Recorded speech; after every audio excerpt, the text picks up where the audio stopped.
Hello people of YouTube. This video will be showing some thoughts from the people of Reddit in Trump's indictments.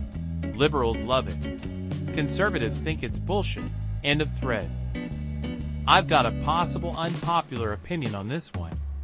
I think that a lot of people, regardless of political position, are watching this as a FORM of entertainment first, and politics second. It's one of the best reality series out there, and the stakes couldn't be higher. I can't stand Trump and hope he spends the rest of his life in prison, but I was straight up excited last night waiting the official indictment, checking Reddit every 5 minutes. I think F5 Friday mentality shows how much of a piece of entertainment it has become. I love to hate Trump the same way I love to hate movie villains. He is the ultimate heel. We love his insane, inflammatory tweets. We are on the edge of our seats waiting for him to finally cross the line, for the dozenth time, by the way, and get himself in more trouble. A mugshot can be a badge of honor. Solzhenitsyn had one. Gandhi, Mandela, and this guy too. What do unbiased jurists and lawyers think? Technically speaking, based on the evidence. If he committed a crime, and there is evidence, then even the wealthy and powerful should be prosecuted. What do unbiased lawyers think? Dunno, but Reddit is definitely not the place where you'll find one. Faced with tears of joy. None of the opinions on this thread will be unpopular, one way or the other. A substantial portion of Americans are all for seeing him get put behind bars. Or worse, another substantial portion think it's all an establishment stitch-up, and neither are unpopular positions for better or worse.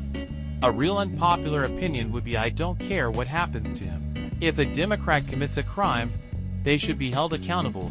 If a Republican commits a crime, they should be held accountable.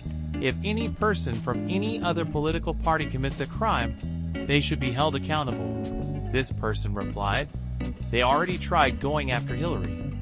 Difference is, their guy actually did do it, considering Hillary literally admitted to it under oath, and nothing happened because the FBI exonerated her well before the investigation. And in other news, water is wet and life will go on.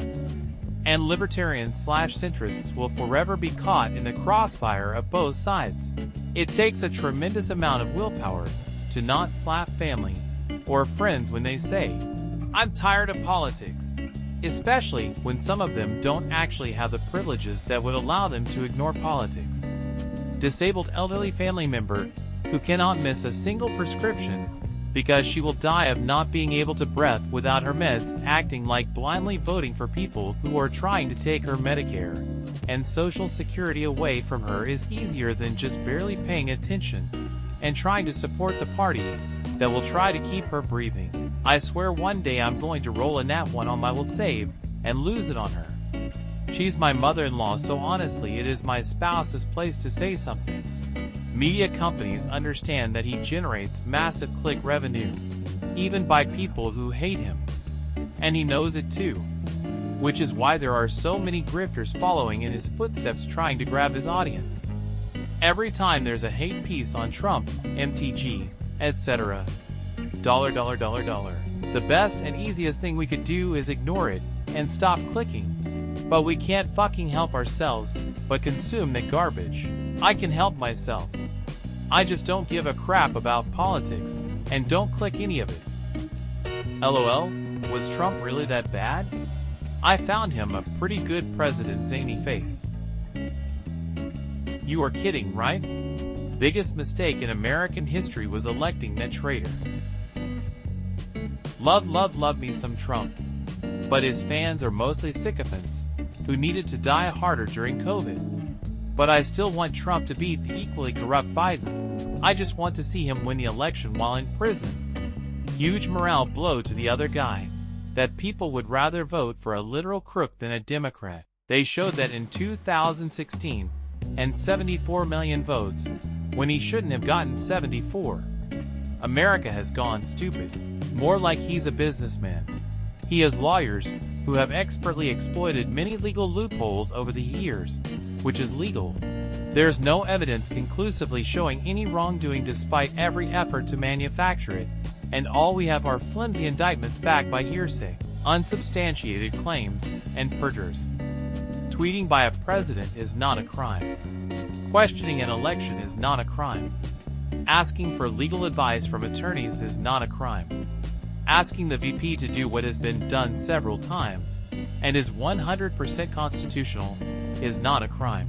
We went from Democrats making *T up out of thin air, Russian collusion, to simply making everything illegal if you're a political opponent.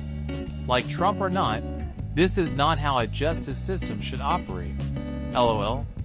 You're funny. You almost had me going thinking you were that delusional or just plain dumb. Next time, use the /s so people know you're joking. I'm not joking.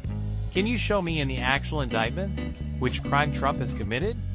One indictment is for tweeting. One indictment is for asking for legal advice from an attorney. Another is trying to criminalize something that Dems and reps have used before, because it's always been legal. Stop being intellectually lazy, read the FN indictments, and stop thinking you're smarter than someone who has read these things. It should be obvious even to a Trump supporter that while tweeting itself is not illegal, using a tweet to incite insurrection in support of sedition is a crime. So is twisting arms to change vote counts and the phony elector slates. Just as amazing is that he's an unprincipled city slicker who got admiration from a lot of voters who are mostly used to country living. I remember when "There's the guy who gets his salsa from New York City" was a punchline. Now the dude who tweets about Trump Tower taco bowls on Cinco de Mayo is the messiah for 30% of the country. We are the majority. If you were self-aware, you would know this. By what metric? You've won one popular vote of a presidential election in my lifetime, and I'm nearly 30. In most national polls, liberal or progressive ideas are more popular than conservative ideas. Conservatives are the minority in this country. The only reason they have any real power is because the system is rigged to give the conservative minority unequal power. And because conservatives are extremely vocal and loud. You're 100% wrong about national polls. I'm 45. And I assure you liberals have fallen too far left, which is converting more people to conservative values. It's why we now see two populist movements. The problem with liberalism is that the ideas are so bad that they need to be forced. Just because liberals and leftists like to scream at the sky over hurt feelings doesn't mean you know anything. We are still the silent majority, and not a single BS national poll. People still believe these things? Means jack. People need to interact with the polls first, something I haven't seen too many conservatives jumping to do. If you notice the backlash on most political topics, you'd understand this. Democrats are still the majority. I know conservatism makes you immune to facts, but here in reality the moral majority is neither. And Christ was elect. Thank you guys for watching. Although this is about politics, let's keep the comments civil. But what do you guys think about this event?